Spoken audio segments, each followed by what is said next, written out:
Welcome to Let's Talk. I'm Dr. Rick Wadge, and this show is all about getting underneath the skin and the lives of people that have been affected by God, and they're now affecting others with the message of God. And today we have a wonderful guest who's a friend of our station, and that is Dr. Dina Dye. Hello, how are you doing, Dina? Hello, I'm good. How are you? It's good to see you. Good to be back. We've had a few episodes together talking about feasts and personalizing those as well. Yes. I like that aspect on this show, Let's Talk, that we don't want to just throw out data. We don't want to just fill our heads with more knowledge, which is good. We want to be a part of that, doing that. But it's more than that. This show is really about how it's impacting you and it can impact others. So what do you want to talk about? Well, I thought we would move on to Sukkot, the Feast of Tabernacles. Right. So we talked in previous programs. We did Rosh Hashanah, Yom Teruah, and we got to Yom Kippur, the Day of Atonement. So that particular day, Tishrei 10, is when Yom Kippur takes place. And then 5 days later, on Tishrei 15. What time of the year is this on our Western calendar? Generally September, October. Okay.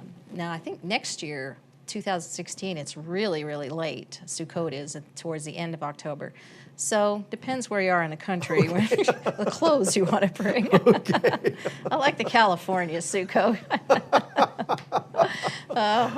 Never mind. Okay, I got it. Anyway, so we've got 5 days between, and then now we're coming into that, to the Feast of Sukkot. What's the spiritual condition of the people in the biblical setting and now us? What is that setting as they're moving through that? Well, of course, we've come out of Yom Kippur, and we're supposed to be completely washed clean, and our garments white as snow. We can read about that in Isaiah chapter 1:18. So is that now a joy that's come out of this? There, actually, although Rosh Hashanah is sort of one of the solemn days leading into Yom Kippur, the whole nature of this season is to be one of joy. And we get to Sukkot, it's called the season of our joy. Yes. And that is the manifest. We'll talk maybe a little bit about the water drawing ceremony, because that is the sort of ultimate manifestation of joy. But of course, many of our viewers probably have experienced a Sukkot, camping out with a bunch of like-minded believers somewhere. But that's when we build these three-sided huts with open slats and an open roof, and we hang all kinds of harvest elements, and we spend that time 7 days again. Yes. Here's that seven, now, temple-related. I've got to interject this. Now, I'm sure you know this, that in the ancient Near East, it's not uncommon to see 7 as being this very divine number. Absolutely. Yeah, all throughout the ancient Mesopotamia. Yeah, and one of the books I've read, I Have Built You an Exalted House by Victor Hurwitz, he uncovered this number 7 related to temple and ancient culture all over the place. Yes. So, we kind of think, oh, here's this number 7. And unfortunately, what we do with the number 7 is we make it be an actual concrete number 7. So there's 1 of this, 2 of that, 3 of that. But it's not necessarily the case. It's just a number that points to the sort of coming together and unity of a temple or a community, either way. So we see this very much with the Feast of Tabernacles, of Sukkot, the 7 days in which we dwell in booths, a temporary shelter from the storm, if you will. Of course, the children of Israel are out in the wilderness, and they're dwelling in booths. I remember as a child, synagogue that we attended, that was one of my favorite parts of the year, was to go over to the synagogue and decorate the sukkah that was there. And, of course, we didn't live in it. But, you go to Israel, my gosh, they got their fridges and their stoves and everything out there. It's just... I was there at Sukkot, and just about 3 years ago, and it was amazing to me. All the sukkahs were everywhere. It's just fabulous, and every kind of sukkah. But some actually bring the refrigerators out there. They got the whole thing. I've seen them. Made by Coleman, I'm assuming. Not like our Western refrigerators, but they're ready to go. So they're basically living in their sukkahs, and there's a variety of prayers that are said, and of course we have the symbols, the lulav with the species, and the etrog, which looks like a giant lemon, and these are waved before the Lord as you enter into the sukkah. There's specific prayers. Some people spend a lot of money on Oh my gosh! Serious. In the marketplace in Israel, as they pick out their lulavim and their etrogim, Serious money. Serious money. And then they had the etrog has to have the little pitome thing on the top, and oh my God, I mean it's amazing to watch. Do you personally think that was the intent? Make sure that you get the best of this and the best of that when you're buying these? Yeah. Okay. I mean, No, the biblical intent. The biblical intent. Oh, I don't know. If you've ever flown over to Israel on an airplane with a bunch of Hasidic Jews, just like them and their hats. So they kind of take the etrogim thing in the same vein. But I mean, I just so appreciate it that the spirit of being over there at that time is just it's just wonderful. It is one of joy. Yeah, and because we are in the shelter with our Lord, with our God, we are what's the word I wanted to use? But we are connecting with Him in that way, interacting with Him in a different way. Exactly. In the feast, right? Yeah. The feast cause us to have more intimacy with Him. And that is the whole point of the Sukkah, is that final intimacy. It's like, so I mentioned at Rosh Hashanah, it's kind of the marriage ceremony, and then we have the 7 days in between Rosh Hashanah and Yom Kippur when we take out the 3. It's the time in the wedding chamber, the chuppah, the Yom Kippur representing the consummation of the marriage, and Sukkot when they come out of the honeymoon chamber, and now it's just the celebration, the eating, and the party with the family. So that's the whole banquet thing, the wedding banquet, is actually really the Sukkot time. So of course they bring up their harvest in the land of Israel in order to. That's the time that the nation goes wild eating. I said it's a good Jewish nation is that they know how to eat. So you can imagine everyone in the city in Jerusalem and all around the environs there, and then just partaking of all that wonderful food from the harvest. But also, sort of the main harvest in the spring was wheat. We have the barley at Passover, but the wheat at Shavuot, which is the time that they come together as one as well. Mm-hmm. But at Sukkot, we have the main harvest of the grapes. And so we have this association again between the grapes and the judgment. There's a lot of yes. So there's a connection between there. I always go back to the I Love Lucy episode of her in the vat. Her in the vat crushing the grapes. I remember that one. That's my visual. But I mean, it talks about the blood and the wine press and all that. So in Revelation, so there's a connection there. But that time of pressing. It's the end of the judgment. The Greek term for that is thlipsis. Okay. And it's that idea of pressing like a vice on something, that pressure that humanity feels because the consummation is coming and they're not prepared. Right. So Sukkot actually has an element of judgment. Judgment has not been completed till Sukkot is done. So all of that has been the nature of our entire fall feast schedule, is dealing with the judgment. And then, of course, we come out of Sukkot with this, the greatest time, the greatest joy, Simchat Torah, and we start rereading the Torah once again. So one of my favorite ceremonies in the temple was the water drawing. We call it the Simcha Beit HaShoeva, and which means rejoicing in the house of the water drawing. And they did it every morning. Then there were several parts to it, but not always, but often involved the high priest, but wasn't necessarily the case. But it was the pouring out on the altar, as I get through it. But the final act was pouring. There were two sort of little bowls attached to the altar. And one was for pouring out the wine libation, which they did every morning and every evening, and the other one was for pouring out the water. And so the priest in charge would basically pour them out at the same time at the end of this particular ceremony. Okay. And they were supposed to run down together, so they had to make the holes in the bottom of the water so that it would flow out at the same rate as the one in the wine, because they needed to flow out together, the water and the wine. So it's a lot of interesting imagery there. And then they would run down underneath the altar, And now the wine would go into a certain place under the altar, and it would just be there. They say that every 70 years, these young priests would climb down under the altar, and they would clean. The wine had coagulated and congealed like dried figs, and so they would have to clean that. Can you imagine it 70 wouldn't years flow. of that? Oh my gosh! Yeah, it probably didn't smell too great. Yeah.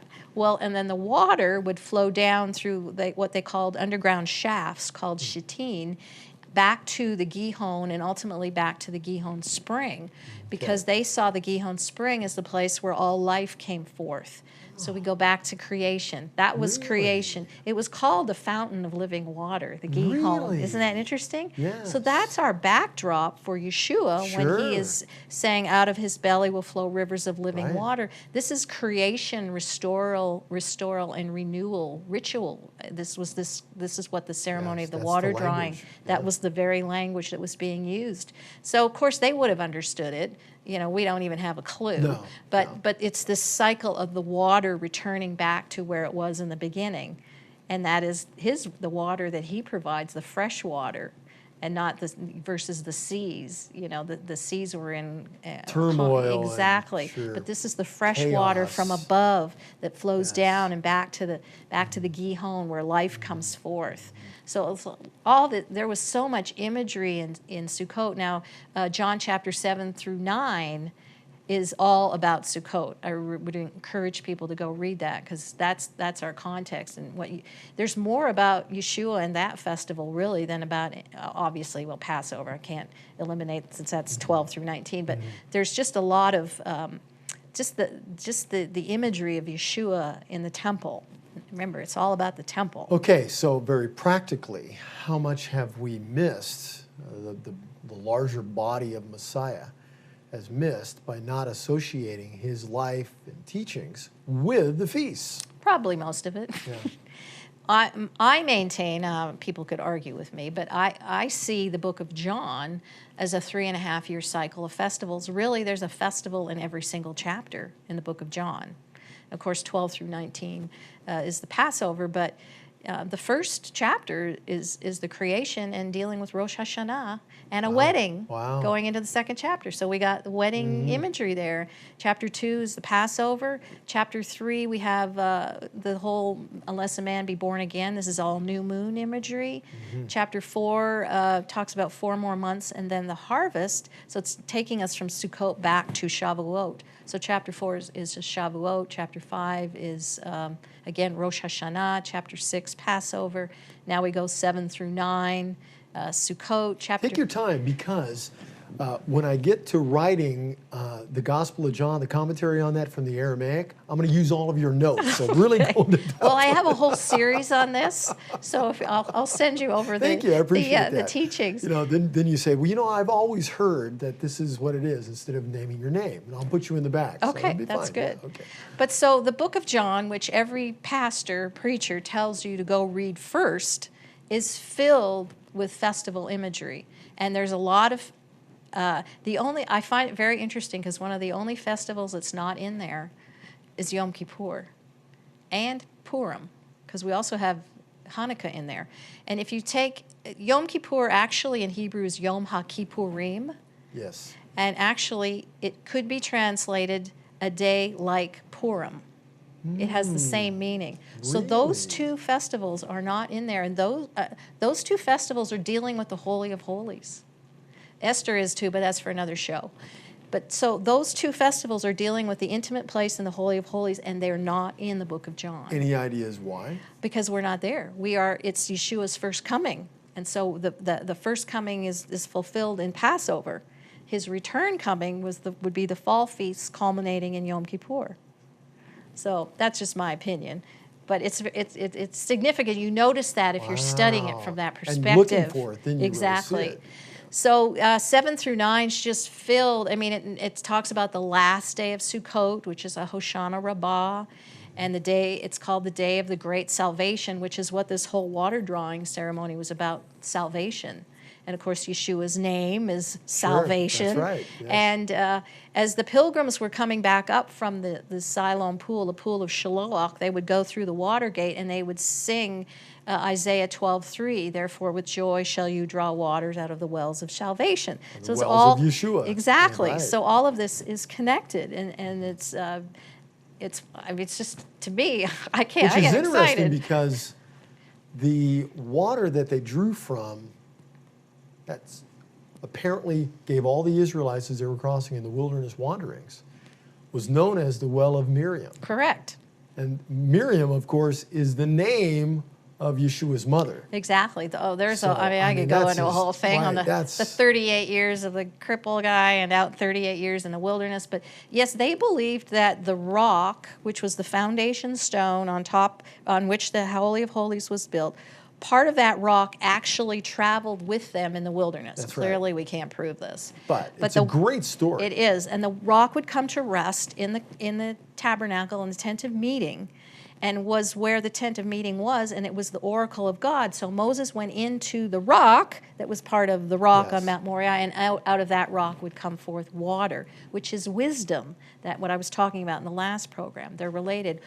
You can read about that in First Enoch. Talks about water and wisdom being one and the same. And Shaul talks about this. Yes. He talks about the rock In that followed Corinthians. you. in That's right. The Corinthians. Spirit-sent That's rock, right. which was and He Yeshua. says, and that was Messiah. Exactly. Crystal So clear. He spells it out, and which is really should be a lesson for us, that he's drawing from oral tradition. Yes. Because that's not stated within the Tanakh. Nowhere. So that should help us to understand that oral tradition plays a part in our understanding. It has value. We don't Yes. just throw it out No, and say we do it's not. because it's not written. Well, I equate it as, for instance, we have a constitution, right? But that would be like saying the letters that Washington and Madison and Adams wrote, they don't count because they're not in the Constitution. Right. Even though they're written at the very same time Exactly. period to help us understand. And that's the oral Torah, Constitution. which That is becomes the the oral Torah. Mishnah. That's I mean, right. it helps us Yes. understand things. Some people disregard it because they say, well, yes, but it wasn't really codified or put together in its final form until the 5th century or whatever. It's like, no, these are oral traditions that come from a very early period of time that are Yeah. just finally compiled. Possibly back from Moses. Yes, that's what right. the No, rabbis exactly. tell us. Yes, So yes. yeah, so all of these layers are in the story of Sukkot in John 7 through 9. And of course, then we have the pool of Shiloach, or the pool of Siloam, which means sent. It's the pool of sent. So an apostle is a sent one, a shliach. It's the same root word. And of course, Moses was a sent one. Yes. And Yeshua was a sent one. So we have Yes. all this sent stuff going on. And that is where the high priest, or the priest that was designated, would draw with a golden vessel and measure. And it was actually only half a liter. I always had this vision. He's talking was a about gold, big, and he's carrying this thing barrel out. But it's just a very small amount of water that was drawn. But the pool of Siloam or Shiloach represented the Spirit. So he was essentially drawing the water or the Spirit or wisdom in order to go up to the altar and pour it out on the altar, which I think we talked way back when is a picture of the heart of the man or the temple. Yes. He was pouring Yes. the Spirit out on the heart Yes. and bringing life to it, so it would be raised up. There's so much. I know. just want to jump into the stars of Well, go. just how God, it says throughout Scripture that God gave names to the stars. But when you begin to study the Matzerot, the way in Hebrew, you begin to realize that one of those images that is very powerful and very strong regarding Messiah is the one of this pouring symbol. Right. The pouring Okay. out Yes. that takes place. Well, you think of his side coming out of the water and the blood, Yes. water and wine It's being through the poured water out and blood, on the it says. altar. Yes. Again, yeah, that's As soon as you said that with water and blood, I didn't see where it went. But yeah, it's just multiple images of Yes. this wonderful this festival in which we are sheltering and Sukkoting with our God. And how again, will this be when we're face to face, or when we're in the presence of God, and He's explaining all this to us? Oh my goodness! well, we're going to find out we were wrong about a whole you lot think of we'll throw our stuff, books? and we were so dogmatic about it. We were so sure. This is it for sure. God's Well, like, the one thing I've known, I've learned through the years is just because you think it doesn't mean it's it.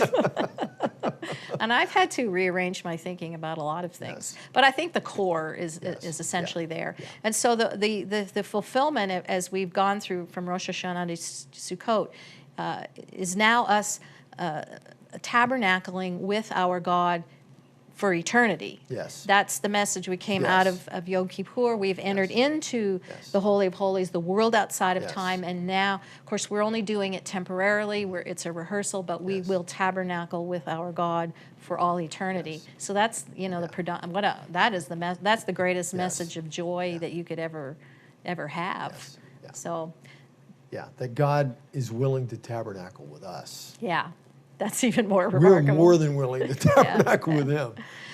Well, and that's why the booth that you build, the sort of three-sided hut shelter, is like our own bodies. They're just temporary.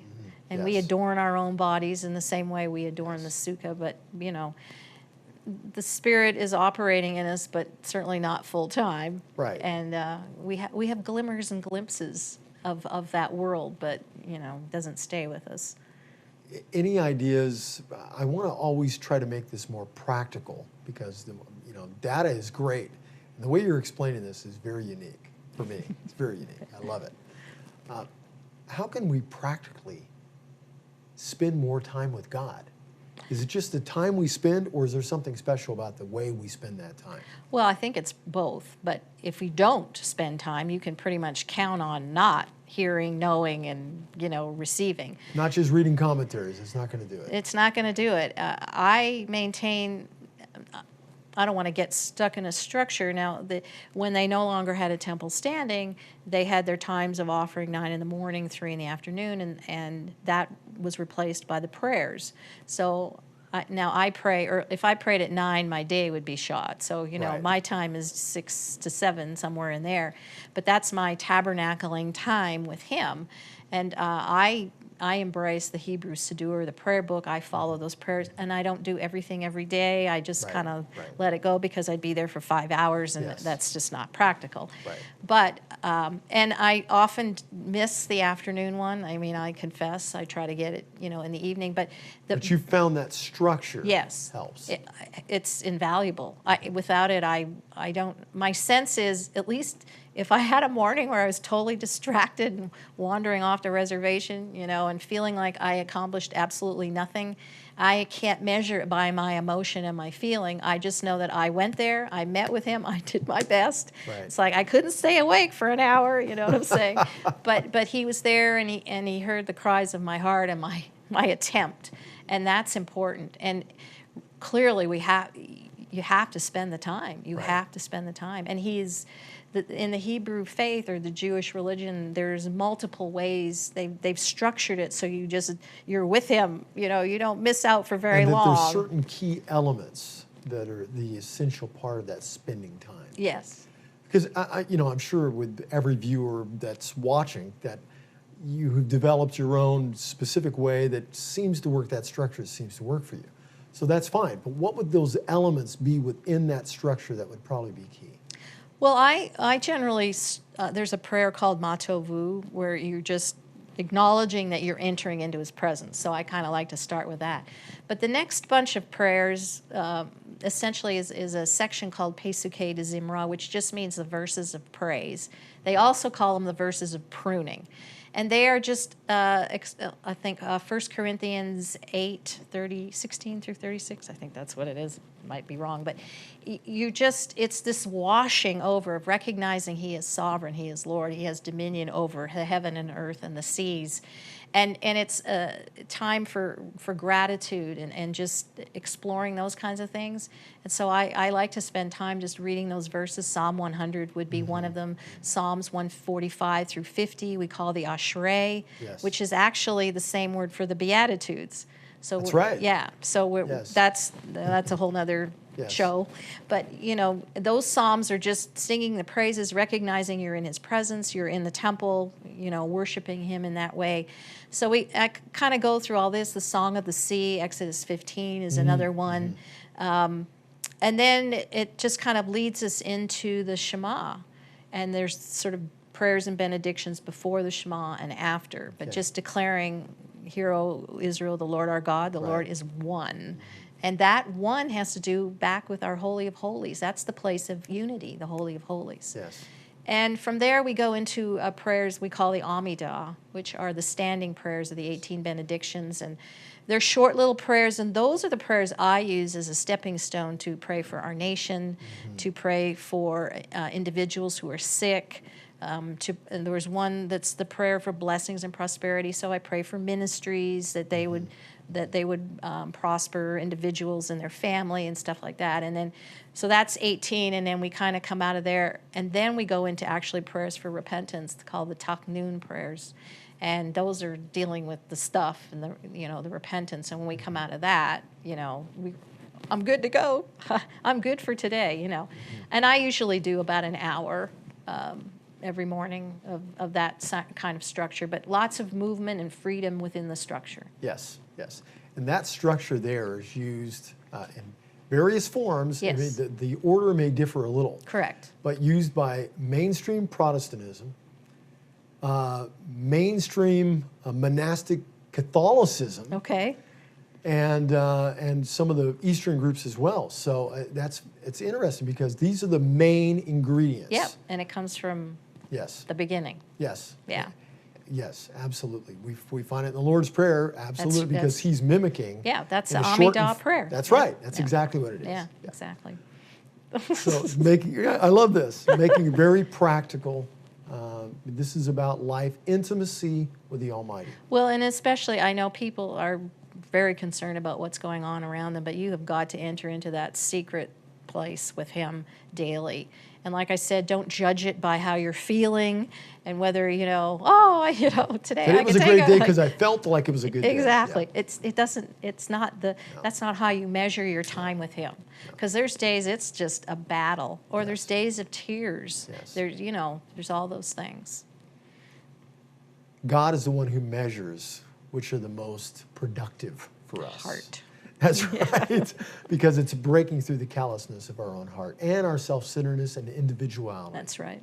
So that we see that there's a bigger group involved within our pursuing God. When I pursue God, it affects you. That's it right. affects other believers. Yeah, we're not separate and alone. Dr. Dina Dye, thank you so much My for pleasure. another just great time. Yeah, we had a with good you. time. Yeah, we had a We'll have good to do time. this again sometime. We will. And we'll have to do this again with you as well. Thank you so much for being a part of this show. We love you, and we'll see you next time. God bless.